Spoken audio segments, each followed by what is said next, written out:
নিশাল নিজের রুমে এসে চুপচাপ বসে আছে। তার খুব কষ্ট হচ্ছে। সেদিন রাতে বিথির কথাগুলো শোনার পর থেকে সে অসহ্য এক যন্ত্রণার মধ্যে দিয়ে যাচ্ছে। তার জন্য তার খালাম্মী এত বড় একটা অপরাধ করল। একটা অসহায় মেয়েকে একটা অনিশ্চয়তার মধ্যে ফেলে দিয়ে চলে এলো, এটা তো মেরে ফেলার মতো অপরাধ। আবার জুসের সঙ্গে ঘুমের ওষুধ খাইয়ে দিয়েছে, সে জন্য মামনি এভাবে পড়ে পড়ে ঘুমাচ্ছে। এই কথা সবার সামনে বললে বিথি খালাম্মির জন্য পুরো নানুবাড়ির লোকজন ছোট হবে। মাম্মাকে ছোট করা হবে, কিন্তু এত বড় কথাটা সে লুকিয়ে রেখেও শান্তি পাচ্ছে না। কি করবে বুঝে উঠতে পারছে না সে। ভায়া, তুমি এখানে বসে আছো, স্যার খুঁজে তোমারে। আনারের মা এসে ঢুকলো। কি হয়েছে ভায়া? কিছু না। মামনি কি করে? মেছো আম্মা আর ছোট আম্মার সঙ্গে গল্প করে। ঠিক আছে। তোমার কি হয়েছে ভায়া? মনটা খারাপ চিলা যাইবা দেখা? না, সে জন্য না। ভালো লাগছে না কিছু। আমি তোমারে চিনি না, তোমার মনে কেউ কষ্ট দিছে? আনারের মা, আমি চলে গেলে তোমরা সবাই মামনির খেয়াল রেখো, সহজ সরল মানুষ তো বুঝে না কিছু। চিন্তা কইরো না, তোমার পাপা আমারে কারোর সাথে আর যাইতে দিব না। এখন চলো ডিনার করো। যাও, আমি আসছি। নিশাল চিন্তা করছে বিথি খালাম্মী যা করেছে সে তার নানুকে জানাবে। কালকে ফোন দিবে অস্ট্রেলিয়াতে। নওশাদের খুব ইচ্ছে করছে হেরাকে দেখে আসতে, কিন্তু নাদিয়া, মিলা এখন বুবু আর জ্যোতিও ওখানে গিয়ে গল্প করছে, ওরা কি ভাববে কে জানে। তারপরও সে নিজের ঘরে গিয়ে ঢুকল। বুবু নাদিয়া, মিলাকে রান্না বিষয়ে কিছু একটা বলছে। ওকে দেখে দুই ভাইয়ের বউ একটু নড়েচড়ে বসল। হেরার দিকে তাকিয়ে দেখে ও কাত হয়ে শুয়ে ঘুমিয়ে গেছে। হেরা তো দেখি ঘুমাচ্ছে। ভাইয়া মাত্র তো তাকিয়েছিল। মিলা বলল। নওশাদ হেরার কপালে হাত দিতেই দেখে জ্বর বেড়েছে আবার। মিলা হেরার গায়ে হাত দিয়ে দেখে অনেক জ্বর। ভাইয়া ঘুমাতে দেন, উঠলে ওষুধ খাইয়ে দিয়েন। আমরা ওদিকে যাই। ওরা সবাই উঠে গেল। বাবু, তুই ওর কাছে থাক। সবাই ঘর খালি করে যাওয়ার দরকার নেই, কিছু লাগে যদি। নওশাদ নাদিয়া, মিলাকে উদ্দেশ্য করে বলল, তোমাদের সঙ্গে ও কি কোন কথা বলেছে? শুধু বলল, ঘর এলিন নাহিন সাজিয়েছে, এর বাহিরে আর কোন কথা বলেনি, তাই না মিলা? আমি ঘটনা জানতে চেয়েছিলাম, তখনও চুপ করেছিল। ঠিক আছে। জ্যোতি নওশাদের পাশে এসে দাঁড়ালো। আসি দুলাভাই। খাওয়া দাওয়া করে যাও। পরে একদিন আসবো, হেরা সুস্থ হোক। ঠিক আছে। ওরা সবাই বের হয়ে গেল। নওশাদ হেরার গা ঘেঁষে বসল, কপালে হাত দিয়ে দেখল আবার। মুখের উপর ঝুঁকে বলল, ঠিক হয়ে যাবে তুমি, আমি আছি তো। দরজায় নক করার শব্দে তাকালো। নওশাদ। আয় রেজওয়ান, ভেতরে আয়। হেরার নাকি আবার জ্বর এসেছে। রেজওয়ান ঘরে ঢুকে বলল, ঠান্ডা জ্বর তো এই যায় এই আসে। চলে যাচ্ছি, আমি একটা কথা বলতে এলাম। বসো না। রেজওয়ান সোফায় বসতে বসতে বলল, বিথি কি এসেছিল? কোন মুখে আসবে বল। শোন, ঘটনাটা ও ইচ্ছে করে ঘটিয়েছে, শুধু হেরার কাছে মোবাইল নেই সেই সুযোগে, আর আমার নাম্বারটা হেরা জানে না, এটা সে কোনভাবে আন্দাজ করেছে। রেজওয়ান, এত বছরে মানুষ চিনা হয়ে গেছে আমার। আমি তো নানান ধরনের মানুষ নিয়েই থাকি সারাটা দিন। বিথি অনেক অঙ্কের একবারের সমাধান করতে চেয়েছিল। কোন অঙ্ক? সেই আগের সব। তুই তো জানিস সব কিছু। ও তো অনেক পুরনো ব্যাপার। ওর বিয়ে হয়েছে, হাসিবের সঙ্গে তো ভালোই আছে। সমস্যা তো সেটা না, ওর সমস্যা হলো হেরা। যেখানে সে থাকতে চেয়েছিল পারেনি, তাই আর কাউকে সেখানে সহ্য করতে পারছে না। তুই ওর সঙ্গে কথা বল। বিথি যা করেছে এটা তো ক্রিমিনাল অফেন্স, হেরার সঙ্গে কত বড় দুর্ঘটনা ঘটে যেতে পারত। দোস্ত, কিছু বলতে ইচ্ছে করছে না। কেন জানিস? গীতির জন্য। সবার সামনে গীতির পরিবারকে লজ্জায় ফেলা হবে। সবচেয়ে বেশি ছোট করা হবে হেরার সামনে। নিশাল বিথিকে এতটা ভালোবাসে, কিভাবে পারি বল বিথির প্রতি কঠিন হতে? তুই ভালো মানুষ বলেই কষ্ট বেশি পাস। ভালো মানুষের কিছু নেই। এটা আমার অসহায়ত্ব। গীতি যাওয়ার পর আমি কি বুঝিনি বিথি কি চাইতো? ওর চোখের ভাষায় সব বোঝা যেত। আর একবার তো সরাসরি কি করলো তুই তো জানিসই সবকিছু। তারপরও তো তুই তোর বাসার রাজত্ব বিথির হাতে দিয়ে রেখেছিলি। কিছুই করার ছিল না তখন। আমার রাজত্ব তো দেয়নি, বাসার টানিয়েই শান্তিতে থাকুক তাই ভেবেছিলাম। আর সব কিছু নিশালের জন্য বাধ্য ছিলাম। তখনকার ঘটনা সবই মনে আছে আমার। ঠিক আছে, এখন আর প্রশ্ন দিবি না। এখন তোর রাজত্বের রানীকে আগে সুস্থ কর, তারপর তার হাতে পতাকা তুলে দিয়ে দাসত্বটা সাদরে গ্রহণ কর, এতেই পুরুষ জাতির মঙ্গল বন্ধু। তোকে দেখে শিখতে হবে, ভাবছি দাসত্বটা কিভাবে আনন্দের সাথে এনজয় করা যায়। কি বলে আমি তো এই বিষয়ে সবাইকে বলি আমার গুরু নওশাদ আজমি। গীতির একান্ত বাধ্যগত স্বামী ছিলি তুই। যা শালা ভাগ। এখন ভাগবো তুমি আগামী কিছুদিন তোমার রানীর সেবায় নিয়োজিত থাকো, অফিস নিয়ে চিন্তা করো না। ঠিক আছে, চিন্তা করছি না। আমি উঠি, আমার রানী আজ মাইগ্রেনের যন্ত্রণায় কাতরাচ্ছেন। সুমনা সুস্থ হয়ে উঠলে নিয়ে আসিস। তোরা আসলে ভালো লাগে। আজই আসতো কিন্তু অসুস্থ হয়ে গেল। হেরাকে দেখার জন্য অস্থির হয়েছিল। আমি জানি মাইগ্রেন কি কষ্টের জিনিস। রেজওয়ানকে সিঁড়ি পর্যন্ত এগিয়ে দিয়ে এলো নওশাদ। আনারের মাকে দেখে জিজ্ঞেস করল, নিশাল কোথায়? নিজের ঘরে। আসতে বলো আমার কাছে। বলছি, ভাইয়ার মনটা খারাপ স্যার। কোথায় দেখি? নওশাদ ছেলের ঘরের দরজায় নক করল। ভেতর থেকে নিশাল বলে উঠল, পাপা ড্রেস চেঞ্জ করছি। ঠিক আছে, ড্রেস চেঞ্জ করে আমার কাছে এসো। পাপা অপেক্ষা করছি তোমার জন্য। ঠিক আছে। ছেলের গলাটা শুনে সত্যিই মনে হচ্ছে সামথিং রং। নওশাদ চিন্তিত মনে নিজের ঘরে ঢুকল। হেরা তখনও ঘুমিয়ে আছে।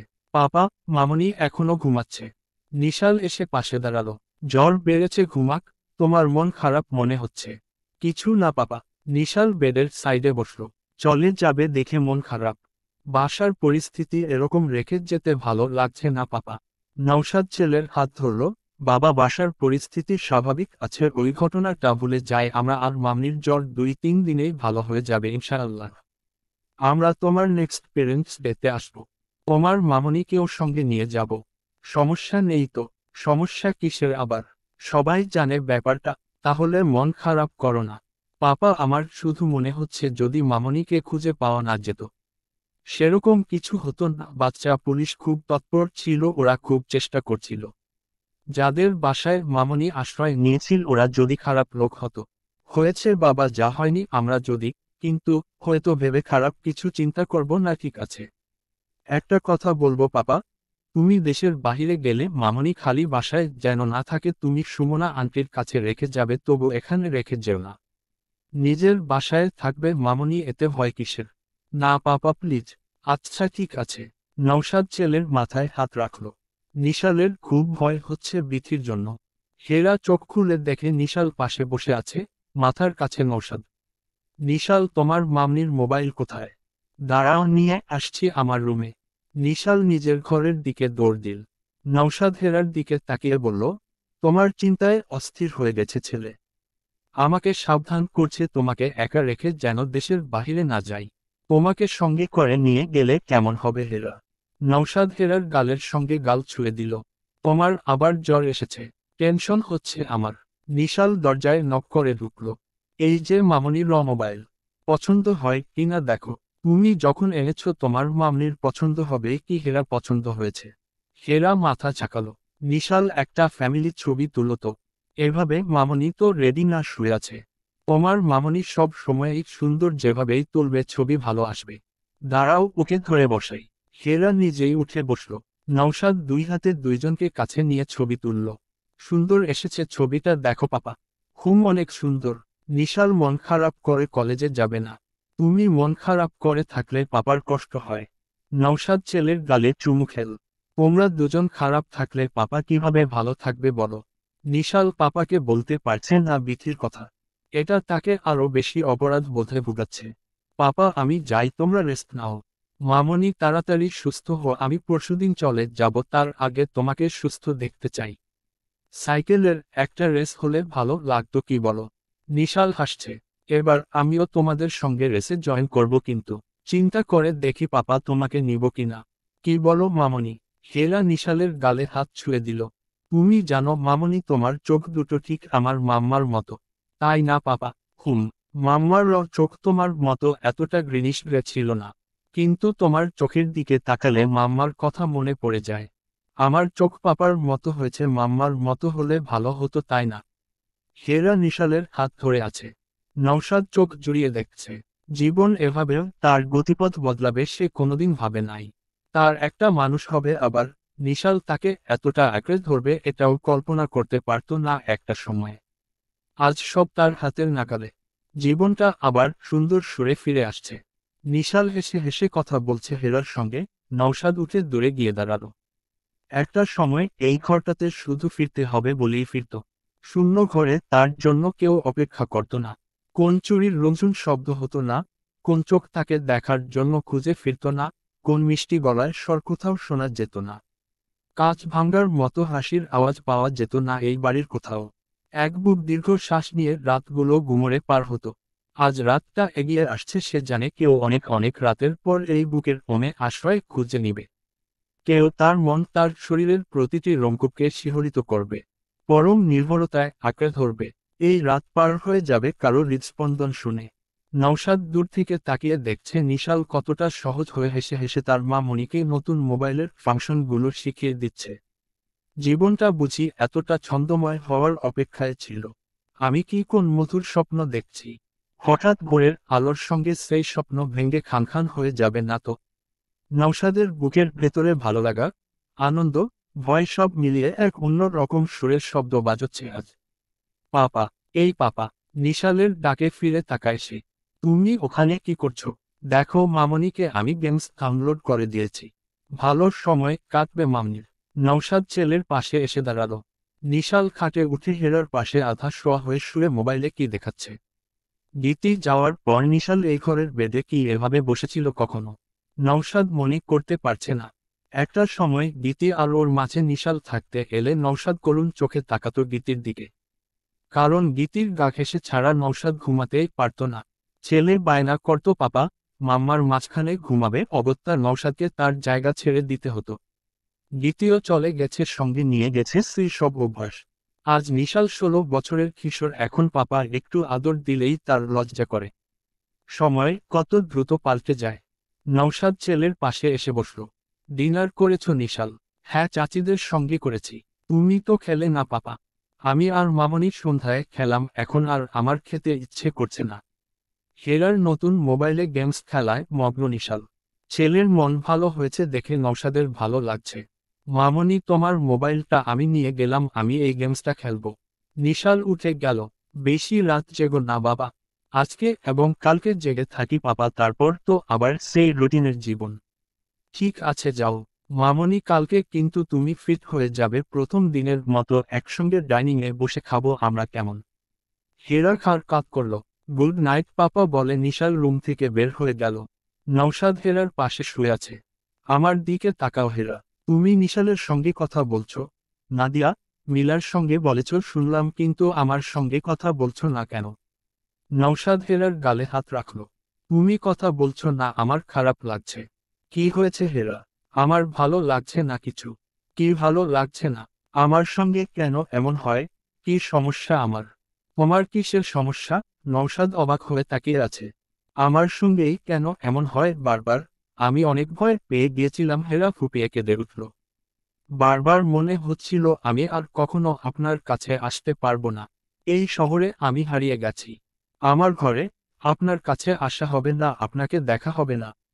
আমি একবার ভেবেছিলাম এমন কিছু হলে এবার সত্যি সত্যি একটা ট্রাকের নিচে ঝাঁপ দিব। নওশাদ হেরাকে বুকে টেনে নিল। সেরকম কিছুই ঘটতে দিতাম নাকি আমি? আমি এই শহর তন্ন তন্ন করে খুঁজে তোমাকে আমার বুকে নিয়ে আসতাম।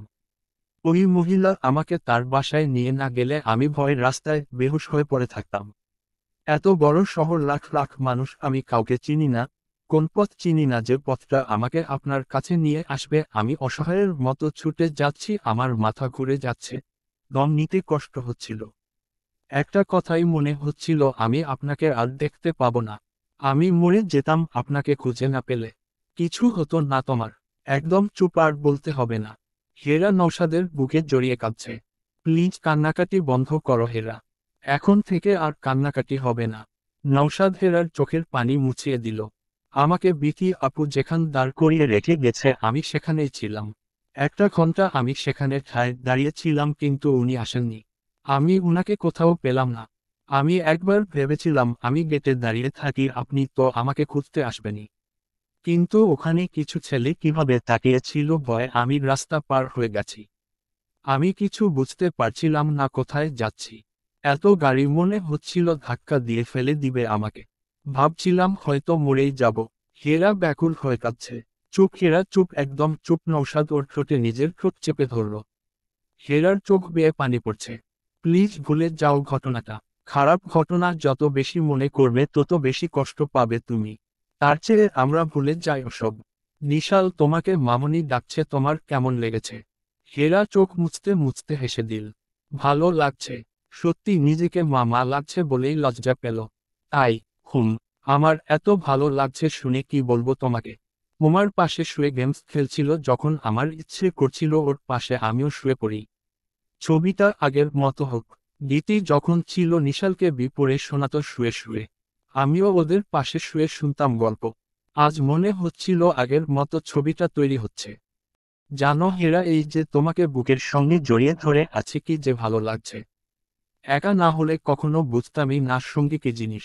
প্রতিটা মানুষের একটা মানুষ লাগে হাত ধরে থাকার জন্য, নিজের বলে ডাকার জন্য, ভালোবাসার জন্য, রাগ অভিমানের জন্যও।